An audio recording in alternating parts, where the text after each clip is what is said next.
자랑하리로다. 아멘. 시편 64편 같이 보겠습니다.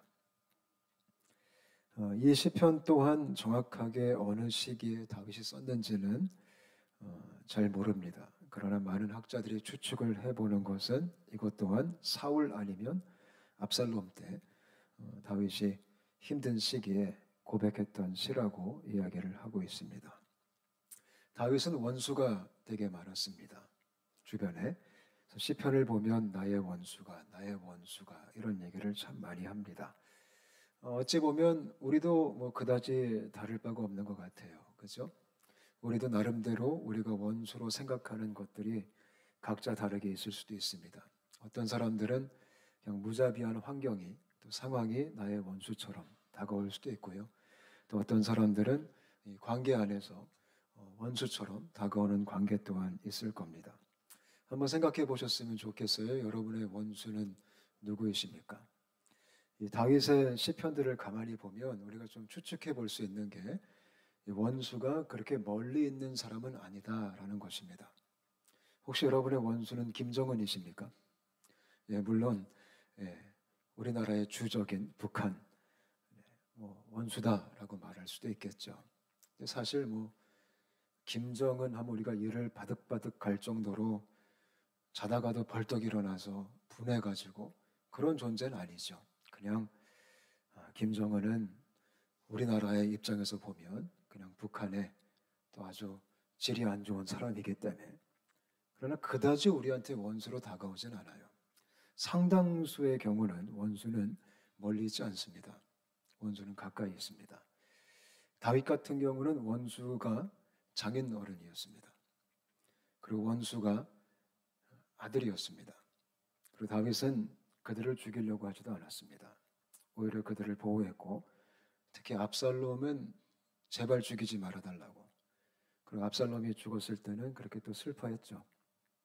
다윗이 원수라고 생각했던 사람들은 이 머나먼 곳에 있었던 사람들이 아니라 하다못해 블레셋 이방 나라들의 왕, 그것도 아니라 가장 근처에서 가장 가까이에서 자기가 가족이라고 생각했던, 자기가 친구라고 생각했던, 자기가 동료라고 생각했던, 한 지체라고 생각했던 사람들이 결국은 원수로 드러나기 시작했습니다. 그래서 오늘 시편도 그런 상황 속에서 다윗이 고백을 하고 있는 건데요.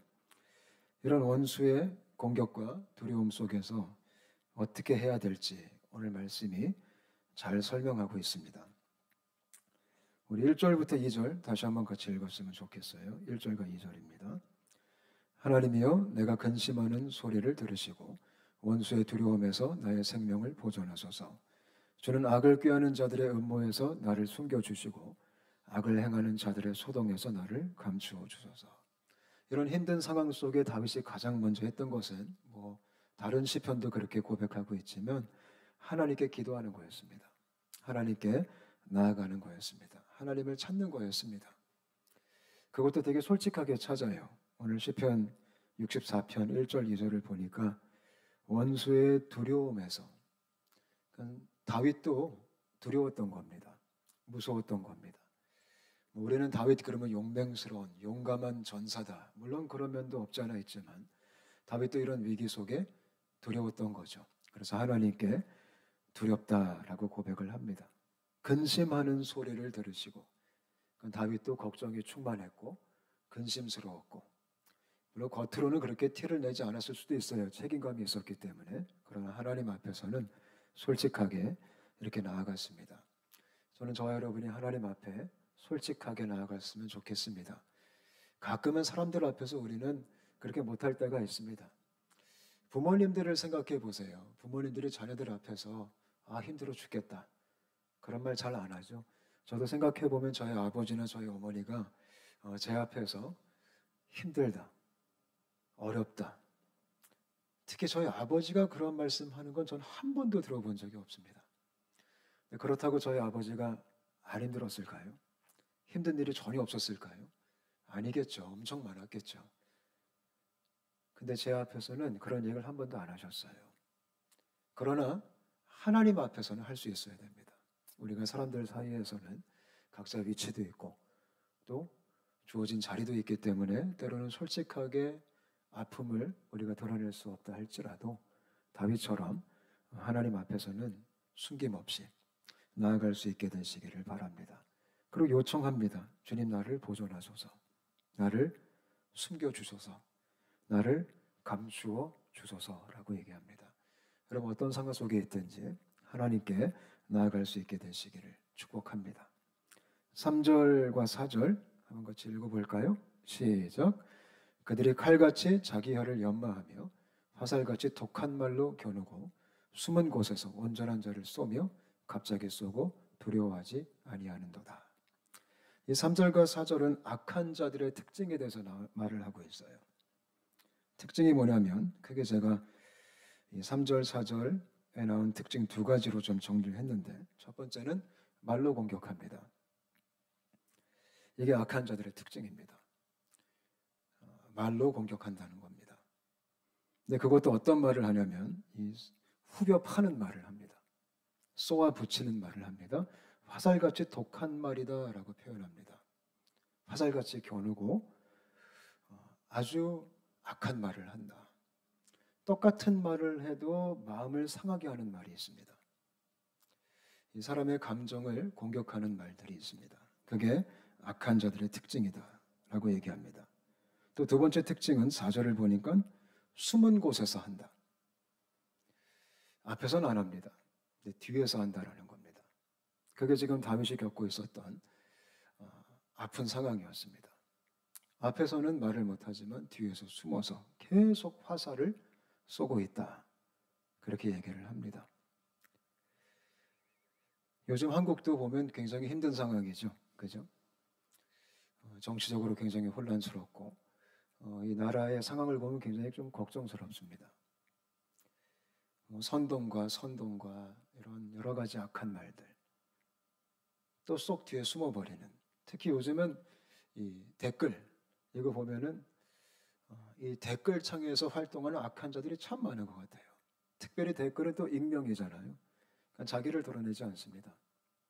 그래서 가끔 우리가 놀라는 것은 이런 악플을 다는 사람들을 가끔 이제 또 너무 심한 케이스는 이제 잡는 경우도 있잖아요. 그럼 굉장히 멀쩡해 보이는 사람들입니다. 정상적으로 보이는 사람들이 그렇게 인터넷상에서 악한 댓글을 쓰고 악한 글들을 쓰기 시작합니다. 그게 이 당시에서 얘기하는 그런 악한 자들의 특징입니다. 근데 이것이 공동체가 무너지는 방법입니다. 가정도 이런 방식으로 무너지고 사람들의 관계가 이런 식으로 다 무너지는 겁니다. 5절과 6절 한번 같이 읽어볼까요? 시작. 그들은 악한 목적으로 서로 격려하며 남몰래 올무놓기를 함께 의논하고 하는 말이 누가 우리를 보리요 하며 그들은 죄악을 꾸미며 이르기를 우리가 묘책을 찾았다 하나 각 사람의 속뜻과 마음이 깊도다. 이 악한 자들의 세 번째 특징이 여기 나오죠. 참 재밌는 게 같이 모여서 격려를 합니다. 이 격려라는 말이 굉장히 좋은 뜻이잖아요. 근데 악한 목적으로 격려를 하고 남몰래 올무놓기를 함께 의논하고 열심히 모여서 서로 말을 맞추고 입을 맞추고 음모를 깨기 시작한다라는 겁니다. 그게 악한 자의 특징입니다. 죄악을 꾸민다. 그리고 우리가 묘책을 찾았다. 그리고 끝도 없이 공격을 하기 시작합니다. 한번 생각해 보셨으면 좋겠어요. 지금 다윗이 이렇게 악한 자라고 묘사하는 사람들이 이방인들이 아닙니다. 저 멀리 다윗과 전혀 상관도 없는 멀리 있는 적군도 아닙니다. 다윗의 근처에 있었던 사람들입니다. 가장 가까운 사람들이었고 가장 믿었던 사람들입니다. 근데 그들이 그렇게 음지에서 지금 공격을 하고 있다라고 이야기를 하고 있습니다. 같이 모여서 의논을 하고 묘책을 찾았다. 그리고 서로 즐거워하고 있습니다. 교회가 무너질 때 보면 항상 이런 일이 있는 것 같아요. 제가 홍콩에서 많은 목사님들을 만나고 교제하고 이 홍콩에 보니까 이 교회에 가보가 있어요. 이렇게 족보가 있더라고요. 누가 뭘 낳고 누가 뭘 낳고 누가 뭘 낳고 어떤 교회가 어떤 교회를 낳고 어떤 교회가 어떤 교회를 낳고 이게 뭐 선교적인 생산이라면 참 감사한 건데 그게 아니더라고요. 저희 교회도 족보가 있더라고요. 저희 교회도 어디선가 나왔더라고요. 근데 이게 어떤 분립개척이나 어떤 전도를 향한 목적이었으면 참 감사하죠. 근데 그게 아니더라고요, 안타깝게. 근데 그런 모든 것들이 결국 이렇게 발생하는 거 아닌가 싶습니다. 그래서 이런 것들을 저와 여러분이 조심했으면 좋겠습니다. 사실 이런 습성은 우리 모두에게 다 있습니다. 누구에게만 있고 누구에겐 없다. 그러지 않아요. 인간은 다 이런 본성이 있습니다. 그래서 이거는 우리 자신을 좀 살펴봐야 됩니다. 혹시 내가 이런 특징을 갖고 있지는 않는지, 이런데 내가 지금 휘말려 있지는 않는지, 이걸 내가 지금 주도하고 있지는 않는지, 내가 그 안에 같이 동조하고 있지는 않는지, 이거를 저희가 한번 살펴봐야 됩니다. 저희 자신을. 그런 은혜가 있었으면 좋겠습니다. 재밌는 건 굉장히 잘 모인다라는 거예요. 서로 연합하고 하나 되고. 그러니까 좋은 일을 위해서도 연합하는 것도 좋지만 이 악한 인간의 본능은 악한 것에 더 잘 연합합니다. 누군가 한 명 이렇게 트리거만 잡아주면 꼭 그런 것 같아요. 그래서 좋은 소문보다 어떤 소문이 빨리 퍼지죠? 악소문이 빨리 퍼지고, 선한 이야기보다 이런 음모론들이 더 많이 퍼지는 겁니다. 스캔들이 더 많이 퍼집니다. 빨리빨리. 왜냐면 우리 인간의 본능은 그런 걸 굉장히 즐거워하거든요. 그래서 그런 것들 우리가 서로 상호 좀 조심했으면 좋겠습니다. 7절과 8절입니다. 제가 읽어드릴게요. 그러나 하나님이 그들을 쏘시리니 그들이 갑자기 화살에 상하리로다. 이러므로 그들이 엎드러지리니 그들의 혀가 그들을 헤아미라. 그들을 보는 자가 다 머리를 흔들리로다. 참 재밌는 표현을 다윗이 합니다. 너무 힘들어요, 지금 상황이. 억울하겠죠. 지금 사울, 압살롬. 다윗이 사울한테 잘못한 게 없습니다. 오히려 아주 충성스럽게 섬겼죠. 그거를 좋게 봐서 사울이 다윗을 세워준 거죠. 다윗이 압살롬을 해코지 한 것도 없습니다. 근데 그런 상황 속에서 이렇게 지금 아픔들을 경험하고 있어요. 근데 여기서 다윗이 처한 그 행동이 뭐냐면 아무것도 하지 않는 겁니다. 다윗이 맞서 싸우지 않습니다. 그거를 해명하려고도 하지 않고 변명하려고도 하지 않습니다. 하나님께 맡기는 겁니다. 근데 뭐라고 말하죠? 하나님이 그들을 쏘시리니 이렇게 말합니다. 이거는 성경에 나타난 원리입니다. 우리가 많이 알듯이 우리가 그런 얘기하죠. 모든 원수 갚음은 전쟁은 누구한테 속한 거죠? 하나님께 속해 있다. 다윗은 지금 그거를 인정하는 겁니다. 그리고 하나님 앞에서만 떳떳하면 됩니다. 하나님 앞에 진실하면 됩니다. 그게 가장 중요한 겁니다. 아무리 뭐라 그래도 아무리 어떠한 소문이 있어도 내가 하나님 앞에 정직하게 떳떳할 수 있다면 진실되게 그거면 되는 겁니다. 근데 여기서 이제 솔직히 다윗이라고 이렇게 맞서 싸우고 싶은 마음이 들지 않았을까요? 당연히 들겠죠. 근데 이거를 하나님을 믿는 믿음으로 침묵 가운데 지내는 겁니다. 성경이 명확하게 알려주는 원리는 침묵입니다. 침묵할 때는 침묵해야 됩니다. 그리고 하나님께 맡겨야 됩니다. 저는 저와 여러분이 그런 믿음이 있게 되시기를 바랍니다. 재밌는 표현을 하나 합니다. 그들이 엎드러지리니 그들의 혀가 그들을 헤아미라. 악한 자들의 특징은 말로 그렇게 공격한다고 지금 고백했습니다. 그것도 숨어서 독한 말을 쏜다. 재밌는 게 8절을 보니까 그들이 행한 말 때문에, 그들이 말한 그 말 때문에 그들이 해를 입게 될 것이다. 이렇게 말합니다. 이게 하나님이 싸우시는 방식입니다. 그들이 논 올무에 그들이 빠지고 그들이 말한 이야기에 그들이 잡히기 시작할 겁니다.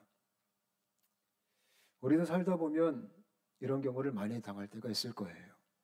이런 상황 속에서는 저와 여러분이 다윗이 했던 것처럼 하나님을 신뢰할 수 있게 되시기를 바랍니다.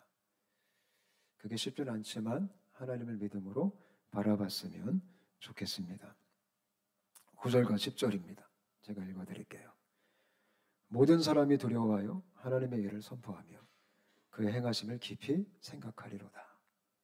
이렇게 주님이 싸워주시니까 모든 사람들이 두려워하겠다. 누구를? 하나님을요. 하나님의 일을 선포하며 그의 행하심을 깊이 생각하리로다. 저는 저와 여러분이 하나님을 생각할 수 있게 되시기를 바랍니다. 우리가 누구를 생각하느냐가 굉장히 중요해요. 예수 믿는 사람들은 하나님을 생각해야 됩니다. 어떤 상황 속에서도 하나님 앞에 설 수 있어야 됩니다. 다른 생각이 잡히지 않았으면 좋겠어요. 이 생각의 영역이 되게 중요한 것 같아요. 생각하다가 불면증 생기는 사람들도 있고요. 그 생각에 사로잡혀가지고 또 감정적으로 막 우리가 힘들어질 때도 있어요. 저는 우리가 생각을 잘 다스렸으면 좋겠습니다. 그래서 예수 믿는 사람은 특히 힘든 상황이 발생했을 때 하나님을 생각하고 하나님께만 집중했으면 좋겠습니다. 그리고 하나님 앞에서 내 자신을 살피고, 이런 상황 속에 사탄이 틈타겠죠. 범죄하도록, 분노하도록, 버럭하도록. 그거를 우리가 주님을 생각함으로 잘 이겨낼 수 있는 그런 크리스천이 되었으면 좋겠습니다. 의인은 여호와로 말미암아 즐거워하며 하나님이 우리의 즐거움이 되신다. 이거 믿으시죠? 이 고백은 다른 데 즐거움이 없다라는 겁니다. 다른 데는 하나님만이 우리의 즐거움이 되신다. 저는 저와 여러분이 주님 안에서 기쁨을 찾을 수 있게 되시기를 바랍니다. 주님 앞에서 인정을 찾게 되시기를 바랍니다. 때로는 우리 너무 사람한테 인정받으려고 애를 쓸 때가 있어요. 근데 그거는 오래가지 않습니다. 가장 중요한 거는 우리가 하나님께 인정받는 겁니다. 그럼 뭐라고 말하죠? 내가 그에게 피하리니. 하나님께 피할 수 있게 되었으면 좋겠고요. 마음이 정직한 자는 다 자랑하리로다. 하나님 앞에 정직한 자. 이 정직함이 되게 중요합니다. 다윗이 51편, 시편 51편을 우리가 잘 아는 시편이지만, 그죠? 정결한 마음 주시옵소서, 정직한 영을 새롭게 하소서. 이 정직함이 우리 가운데 있었으면 좋겠습니다. 사방에서 거짓의 손가락질을 해도 내가 하나님 앞에서 정말 정결하고 정말 정직하고 그 마음을 지키는 게 정말 중요합니다. 그런 사람들은 다 자랑하리로다. 정직한 자는 다 자랑하리로다. 하나님이 그거를 인정해 주신다. 그거를 드러내신다라는 겁니다. 저는 우리가 살아가면서 여러 가지 원수들을 만나게 될 때 이 시편의 원리들을 잊지 않았으면 좋겠습니다. 침묵하며 하나님 앞에서 진실되고 정직하게 자신을 살펴보면서 주님의 일하심을, 주님의 싸워주심을 우리가 목도할 수 있게 되었으면 좋겠습니다. 그리고 우리도 충분히 악한 자의 편에 설 수 있는 가능성이 있는 연약한 사람들입니다. 그래서 그것 또한 우리도 조심했으면 좋겠습니다. 우리도 거기 휘말리지 않도록 숨어서 화를 쏘는 그런 역할에 우리가 동참하지 않도록 우리 자신도 잘 겸손하게 우리가 지킬 수 있게 되었으면 좋겠습니다. 우리 같이 한번 기도하겠습니다.